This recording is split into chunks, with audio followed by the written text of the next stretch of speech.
बिस्मिल्लाहिर्रहमानिर्रहीम। अजीज तलबा, आज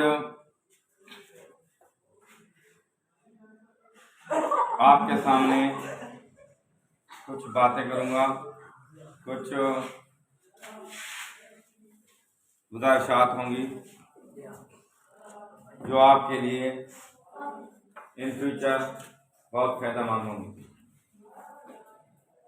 अजीज तलबा, आप यहाँ पर पढ़ने के लिए आते हैं। आपका सिर्फ और सिर्फ काम यहाँ पर पढ़ना है।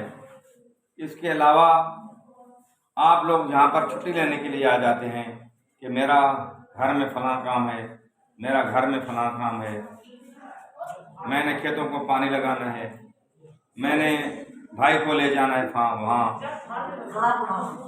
तो ये आपके दूसरे नंबर के काम। सबसे पहले नंबर का जो काम है वो है आपका पढ़ना। तालिब इल्म है। और सुने अगली बात कि पढ़ना जो है वो आप इतनी अहमियत का हामिल है, इल्म इतनी अहमियत का हामिल है कि आप सोच भी नहीं सकते। आप जहाँ पर आते हैं इल्म हासिल करने के लिए, ये जिहाद है। इल्म हासिल करना जिहाद है।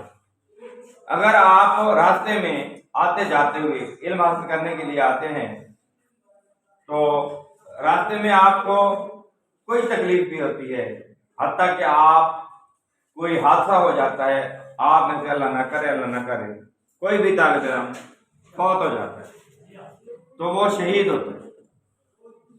और शहीद को अल्लाह पाक ने कुरान पाक में फरमाया है कि शहीद जिंदा है, इसको मुर्दा मत कहो।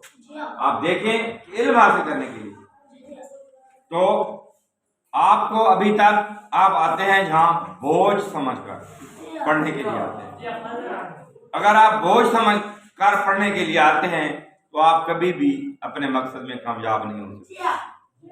अगर आप लोग पढ़ने के लिए आते हैं शौक से और आपके दिमाग में, आपके जहन में, आपके दिल में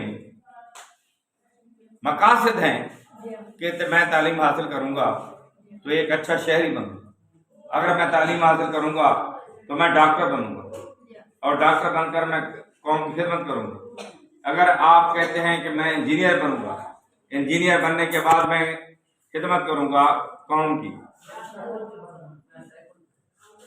और इसलिए नहीं कि मैं पढ़ जाऊंगा, पढ़ने के बाद मुझे अच्छी जॉब मिल जाएगी, और अच्छी जॉब इसलिए नहीं, ये मकसद कभी नहीं होना चाहिए कि मैं पढ़ने के लिए आता हूं तो मुझे अच्छी नौकरी मिल जाएगी जिससे मैं पैसे कमाऊंगा।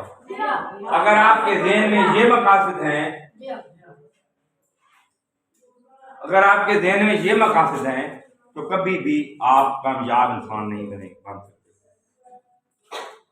आप कभी भी कामयाब इंसान नहीं बन सकते। आपको नौकरी मिल जाएगी, आपको जॉब मिल जाएगी, वो उसके सिला में आपको पैसे भी मिलते रहेंगे।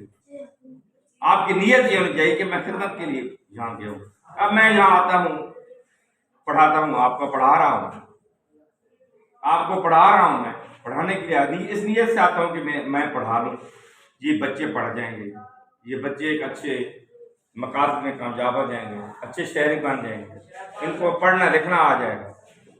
अगर ये मकासद हों तो आप मेरी कोई तनख्वाह बंद हो जाएगी। मैं इस नीयत से आता हूं तो मेरी तनख्वाह कभी बंद नहीं होगी। अगर मैं इस नीयत से आऊं कि मेरी तनख्वाह मुझे मिलती है, पढ़ाने के बाद मुझे तनख्वाह मिलती है अच्छी, कहीं ऐसा ना हो कि तनख्वाह बंद ना हो जाए, मैं न जाऊं, तो फिर इसका कोई फायदा नहीं। मैं आता हूं पढ़ाने के लिए, तालीम देने के लिए, ताकि आप बच्चे जो है अच्छे तालीम हासिल कर लें, अच्छे शहरी बन जाए, अच्छी नौकरी मिल जाए, इनको अपने रोजगार कमाने के काबिल हो जाएं, अपने माँ बाप की खिदमत करें, अपने बच्चों की खिदमत करें, अपने छोटे भाइयों की खिदमत करेंगे तो सूरत में मुझे इसका बहुत बड़ा अजर मिलेगा। अल्लाह पाक ने कुरान पाक में इरशाद फरमाया इकरा बिस्मि रब्बिक, ये कुरान पाक की आयत है। इकरा यानी अल्लाह पाक ने इरशाद फरमाया इकरा, पढ़ अपने नबी को। जिब्रील अमीन के जरिए अपने नबी हजरत मोहम्मद मुस्तफा सल्लल्लाहु अलैहि वसल्लम की तरफ पैगाम भेजा कि ऐ प्यारे महबूब पढ़। तो ये पहला मैसेज है, ये कुरान पाक जो उतर रहा था, तो ये पहला कुरान पाक की पहली वही जो आई, ये जिब्रील अमीन अल्लाह पाक की तरफ से ये पैगाम लेकर आया कि पढ़। पहला कुरान पाक का लफ्ज है। तो इससे आप अहमियत का अंदाजा लगा सकते हैं कि सबसे पहला काम पढ़ना है, सबसे पहला काम पढ़ना है। पढ़ने के बगैर आप सवाल ही पैदा नहीं हो सकता कि आप लोग पढ़े बगैर कोई एक अच्छे शहरी बन जाएंगे, जब पढ़े बगैर आप लोग एक अच्छे जॉब पर चले जाएं, जब पढ़े बगैर आप अच्छी खिदमत कर लें कौम की, कभी नहीं हो सकता। पढ़ना पहली शर्त है। हम हजूर नबी अकरम सल्लल्लाहु अलैहि वसल्लम दुआ मांगते थे, कुरान पाक में भी है, हम भी हर वक्त दुआ मांगते हैं, रब्बे ज़िदनी इल्मा। ये भी ज़हन में नहीं होना चाहिए, ये भी ज़हन में नहीं होना चाहिए। अल्लाह पाक ने इरशाद फरमाया रब्बे ज़िदनी इल्मा, ऐ प्यारे महबूब फरमा दें, इन लोगों को फरमा दें कि ऐ मेरे रब मेरे इल्म में इजाफा फरमा, मेरे इल्म में इजाफा फरमा। अब मैं दुआ मांग रहा हूं ये कि या अल्लाह मेरे इल्म में इजाफा फरमा। या मैं फर्ज किया कोई एक शख्स है जो डीसी लगा हुआ है या तहसीलदार लगा हुआ है या SHO है थाने का, अगर वो कुरान पाक की ये आयत पढ़ता है, कहता है रब्बे ज़िदनी इल्मा, ऐ मेरे रब मेरे इल्म में इजाफा फरमा। अब एक SHO है, वो कहता है या अल्लाह मेरे इल्म में इजाफा फरमा, उसके इल्म में कैसे इजाफा होगा भाई? एक DC है, वो अल्लाह से दुआ मांगता है या अल्लाह मेरे इल्म में इजाफा फरमा, उसके इल्म में इजाफा कैसे होगा? इसका मतलब ये है कि हुजूर नबी अकरम सल्लल्लाहु अलैहि वसल्लम ने फरमाया कि माँ की गोद से लेकर कब्र तक इल्म हासिल करो। माँ की जब पैदा हुए, जब से पैदा हुए, यानी पढ़ना तो खत्म होना ही नहीं है ना, तालीम हासिल करना तो खत्म होना ही नहीं है ना, तालीम हासिल करना तो खत्म होना ही नहीं है। तालीम तो हमने हासिल करते ही रहना है। कोई ये समझे कि मैं MA कर जाऊंगा तो खत्म। सबसे बेस्ट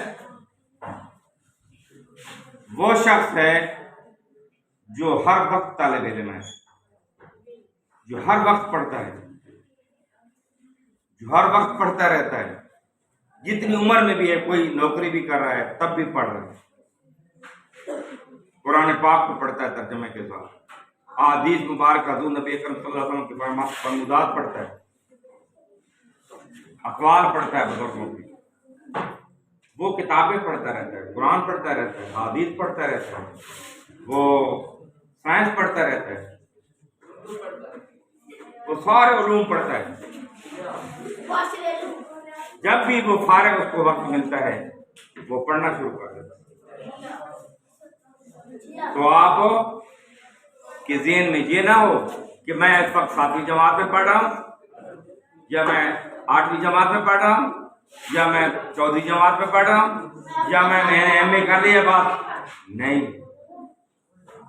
पढ़ते रहें, पढ़ाई के साथ इस तरह शौक लगाएं, जब आपको शौक पैदा हो जाएगा पढ़ने का तो आप कभी बोर नहीं होंगे, आप कभी मायूस नहीं होंगे। जब आपको पढ़ने का शौक पैदा हो जाए, पढ़ते रहें पढ़ते रहें पढ़ते रहें, क्योंकि मेहनत जो है ना, मेहनत करना ये आला इंसानों का शेवा होता है। मेहनत करते रहें, पढ़ते रहें। इल्म के अंदर बड़ी फजीलत है, इल्म में बड़ी बरकत है, इल्म के बड़े फायदे हैं। इल्म इंसान को जमीन से उठाकर आसमानों पर ले जाता है। इल्म इंसान का जेवर है, इल्म इंसान की जीनत है, इल्म के साथ इंसान खूबसूरत है। इल्म इल्म हासिल करते रहें और असातिज़ा की एहतराम करें। जो इल्म आपको देते हैं उनका एहतराम करें। जो इल्म वाले हैं, समझते हैं कि आपसे ज्यादा तालीम याफ्ता ये लोग हैं, उनकी कदर करें, उनका एहतराम और अदब करें। तालीम तालीम तालीम वाले के साथ, तालीम के साथ, किताबों के साथ, असातिज़ा के साथ, अपने माँ बाप के साथ, जहाँ से आप सीखते हैं, जहाँ से अच्छी बातें मिलती हैं आपको, उनकी कदर करें और गनीमत समझे कि अल्लाह पाक ने आपको इतना इल्म के साथ मोहब्बत करने वाला, इल्म हासिल करने वाला, इल्म देने वाला बनाया है। तो अल्लाह पाक, मैं दुआ करता हूँ अल्लाह पाक से कि अल्लाह पाक आपको आला से आला तालीम हासिल करने की तौफीक अता फरमाए। अल्लाह पाक आपको तालीम के साथ मोहब्बत और शौक पैदा करे।